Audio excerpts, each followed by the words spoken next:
నా స్టైల్లో మటన్ రెసిపీని టేస్టీగా చేసి చూపిస్తాను, చూసేయండి. సో మటన్ అయితే 2 to 3 టైమ్స్ వాష్ చేశాను ఫస్ట్.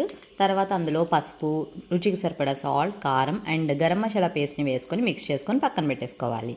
తర్వాత ఒక ప్రెషర్ కుక్కర్ తీసుకొని అందులో ఒక 4 టేబుల్ స్పూన్స్ ఆయిల్ యాడ్ చేశాను. తర్వాత చిన్నగా తరిగిన ఆనియన్స్, స్పైసెస్ని వేసానండి ఫస్ట్. తర్వాత కరివేపాకు అండ్ పుదీనాని వేసుకుంటే ఫ్లేవర్ చాలా బాగుంటుంది. ఆనియన్స్ గోల్డెన్ బ్రౌన్ కలర్ వచ్చేంత వరకు ఫ్రై చేసుకున్న తర్వాత మ్యారినేట్ చేసుకున్న మటన్ని యాడ్ చేసుకొని ఒకసారి బాగా మిక్స్ చేసుకొని మూత పెట్టుకొని మగ్గించుకోవాలి. ఆయిల్ సెపరేట్ అవుతున్నప్పుడు అందులో కారం అండ్ గరం మసాలా పౌడర్ని యాడ్ చేసుకొని బాగా మిక్స్ చేసుకొని తగినంత వాటర్ వేసుకొని కొత్తిమీర కూడా యాడ్ చేసుకొని 7 to 8 విజిల్స్ వచ్చేదాకా కుక్ చేసుకుంటే బాగా కుక్ అవుతుంది మటన్.